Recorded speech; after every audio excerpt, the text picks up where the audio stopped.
Hello everyone, welcome back to my channel. My name is Shay. If you're new here, hello, welcome. In today's video, I am working on day 2, and this is part 2 of working with my Mustang for the Sacramento Tip Challenge. I don't typically feel like we really need to be feeding our Mustangs from our hands, but in this case, I really wanted to get her used to my hands being around her mouth. She does not want my hands anywhere near her mouth, and so I was hoping that with a little bit of food, she might kind of get used to my hand being near her face. She does get a lot better.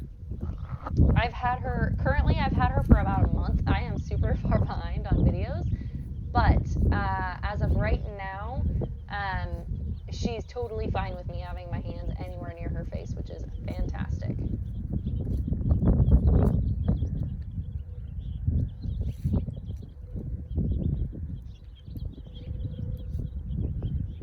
In a lot of this video, I'm still doing a lot of the pressure and release, so a lot of walk up, get her to reach out to me, I back off.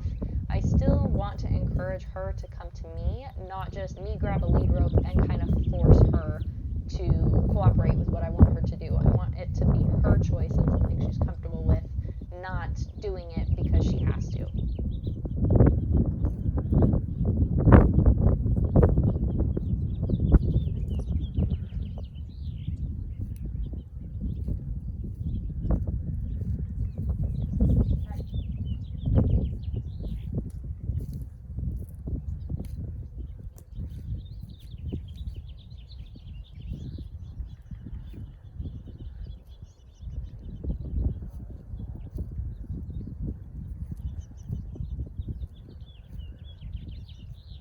Right there you could see I just kind of tossed the lead rope. At this point, I'm just kind of getting her used to the idea of movement around her. I don't want her to spook anytime the lead rope hits the ground, so I do a lot of tossing it to the side, tossing it in front of her, tossing it behind her.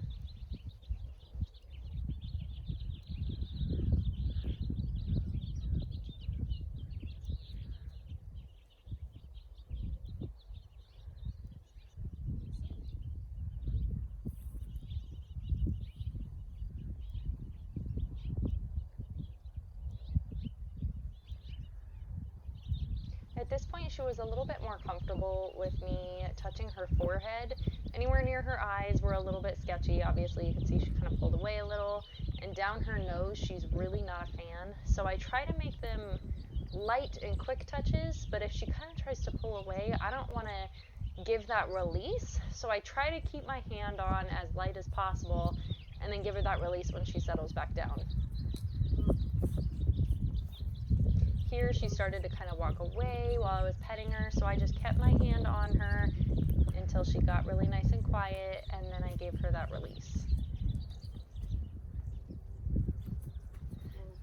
Keep in mind, I'm not doing anything harsh with my lead line, as in like, I'm not pulling tight on her face or anything. I'm just using my body to kind of block off her shoulder.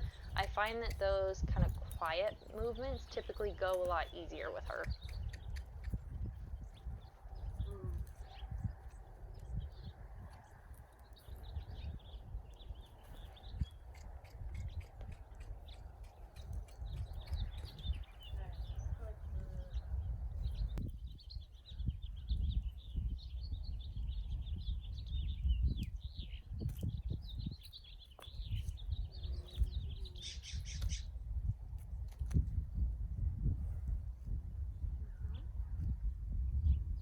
Here I was working on a little bit of desensitizing with the lunge whip. You can see her kind of lipping at it, which I'm totally encouraging of. I don't want her to learn to bite things, but them kind of lipping and using their muzzle is a way to kind of investigate something and figure it out. So I'd rather her engage with it and not just stand there quiet, afraid of it.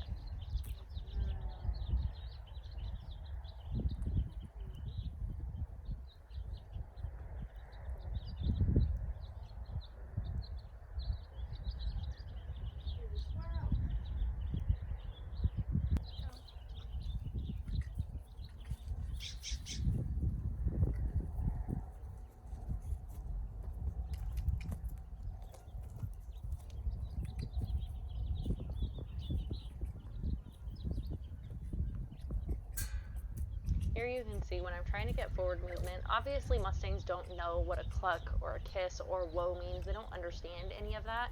So I try to give her small steps at a time. I do that cluck. I might step more towards her hip. I then use the whip. I break it down into steps so that she starts to understand that the cluck is what going forward means. It's okay.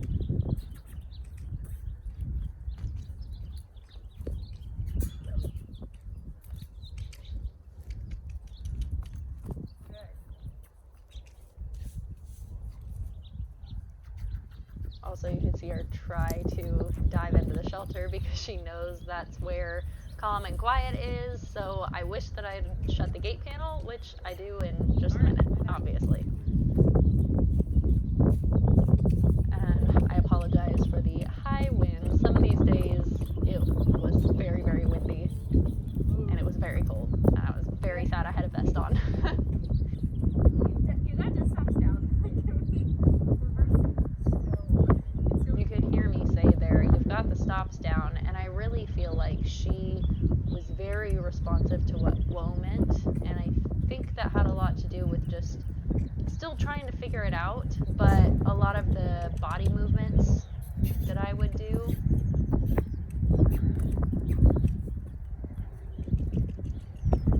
There, when she kind of kicked out, I wanted to put a little bit more pressure on her, but I didn't want to do too much because she is a baby and she is wild. She's still learning.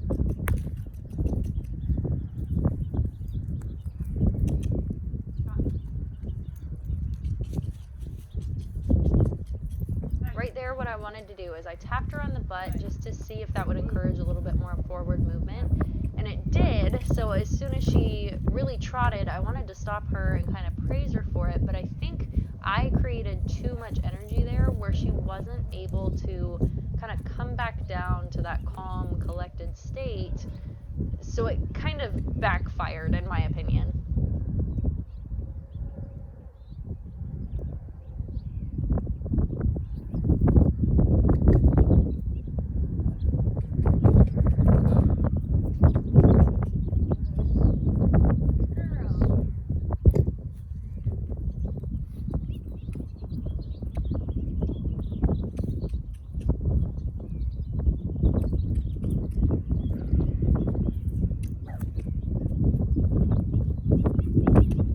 I also wanted to make sure that she understood what is my space and what can be her space, and I didn't want her, while we're lunging, I don't want her on top of me.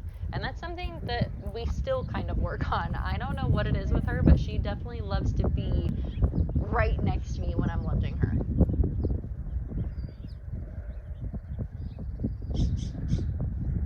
We did lunge for quite a bit, so I wanted to just break things back down again and kind of put my hands back on her, back to a calm activity. As much as, obviously, this isn't a big workout for her, but it is still stressful, so it's something that might be working her mind.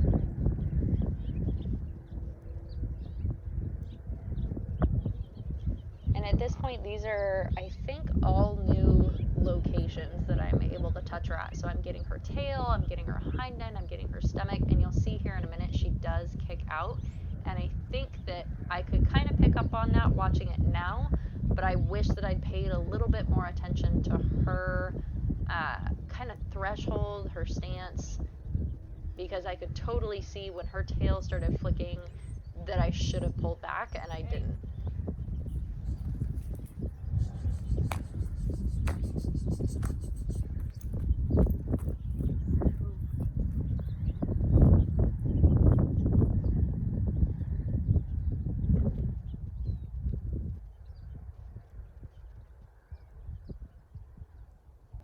Here I just started grooming some more, and you can see that I took that shedding blade to her stomach. She had did a little bit of a kick out, not nearly as bad.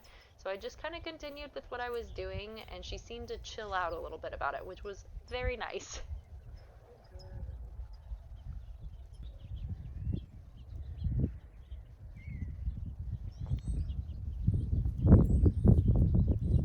Here she started to kind of walk away a little bit, and I didn't want her to learn that while I'm brushing or engaging with her, I don't want her to just walk away. So I tried to stay kind of near her shoulder and get her back to responding to the lead rope. So a little bit of backing, understanding, hey, this is where I want you.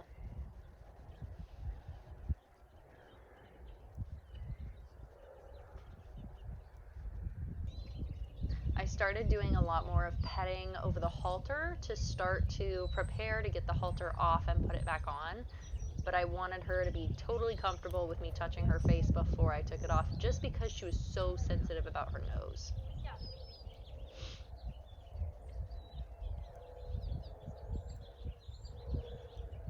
Again, another thing with Mustangs, as soon as you put two hands on them, they're like, you're a whole new person. And so I went back through again and put a hand on a halter and touched her neck a little bit, just to let her know that two hands isn't going to hurt you, just like one hand isn't going to hurt you.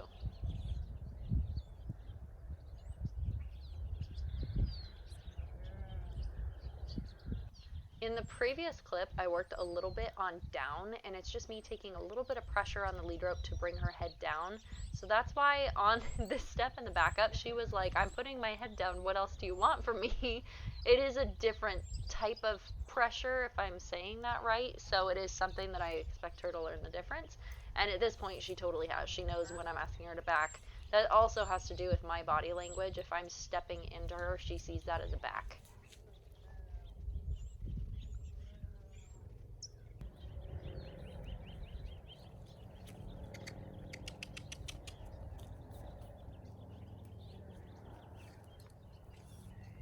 That was a pretty soft lead forward. Typically I would do more of a turn, which we kind of did in the beginning, so I think she was thinking forward motion and it just kind of worked out, but it was a pretty soft leading forward.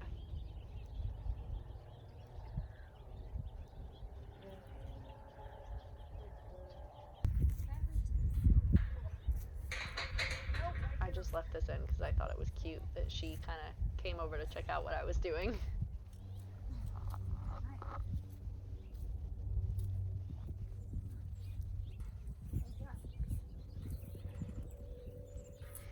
Here we just went back to doing a little bit of round bending, trying to get her to figure out that, hey, I want you to look at me, not outside. And definitely on that corner, because the hay and the tarp is over there, I think she was focused on something else.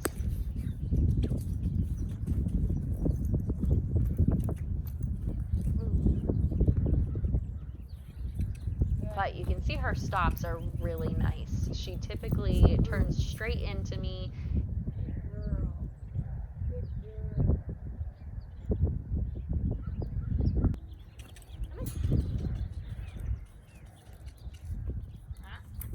This part, I left the lead rope the way it was because I wanted to see what she would do.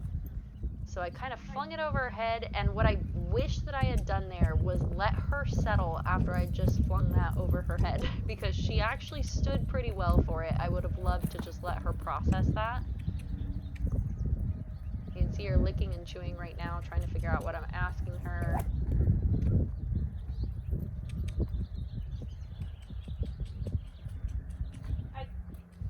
Again, she kind of kicked out at me touching her with the lead rope, so I just made her work a little bit more. I made it a little bit faster as far as the trot, stop, switch, trot, stop, switch.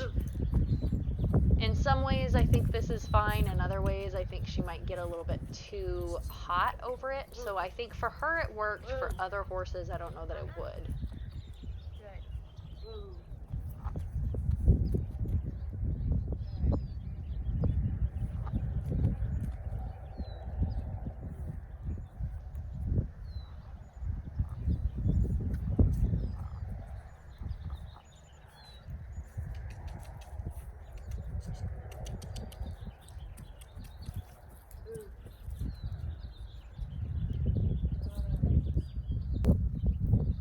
Here was the first time, I think, that we really finally started brushing out her mane. I really wanted to get some braids in because I wanted to get her mane trained to the other side so that, her brand would be totally uncovered and it would all be on one side.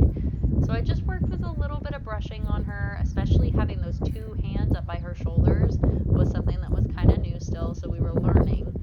But I made sure to give her some breaks, give her some pets, let her know that this is all good.